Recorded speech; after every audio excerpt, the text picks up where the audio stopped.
Hi hello नमस्कार आपण समस्त को गुड मॉर्निंग। आज मु जो मैंने सिटी कर सेकेंड इयर पढ़ुं से गोटे हेल्पफुल वीडियो नहीं आसी। सेकेंड इयर परीक्षा प्रिपरेशन हेबा पूर्व आमे प्रथम सेकेंड इयर केतोटी सब्जेक्ट अच्छी जानिबा, केउ सब्जेक्ट केते मार्क एग्जाम हम से विषय जानिबा, थियोरी केते मार्क, प्रैक्टिकल केते मार्क।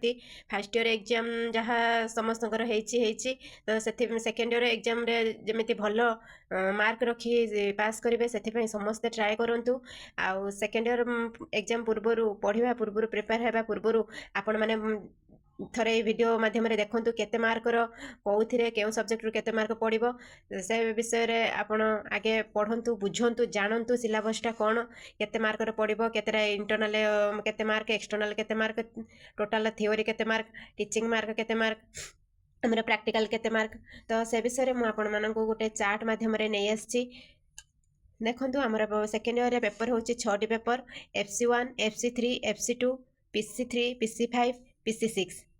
आमर बहीर नाम हूँ FC1 बा प्रारंभिक शिक्षार सांप्रतिक स्थिति और समस्या, FC3 पाठ्यक्रम योजना और परिचालना, PC2 English language learning at elementary level, PC3 गणित शिक्षण और शिक्षादान, PC5 विषय हूँ सामाजिक विज्ञान शिक्षण और शिक्षादान, PC6 आमर एटा थिला हिंदी आमर फर्स्ट इयर एग्जाम देचु एबे सेकेंड इयर अच्छी संस्कृत भाषा शिक्षण और शिक्षादान। आमर जो FC1 टा टोटाल 100 मार्क, एक्सटर्नल एग्जाम हम 80 मार्क है थियोरी आम थियोरी देबू आ 20 मार्क है इंटरनल बा प्रैक्टिकल। FC3 रे सेमती 100 mark total, external mark 80 mark आउ इंटरनल मार्क 20 मार्क। PC2 रे सेमती टोटाल मार्क 100 मार्क आम थियोरी लिखबू 80 मार्क रे एग्जाम देबू आ 20 मार्क प्रैक्टिकल।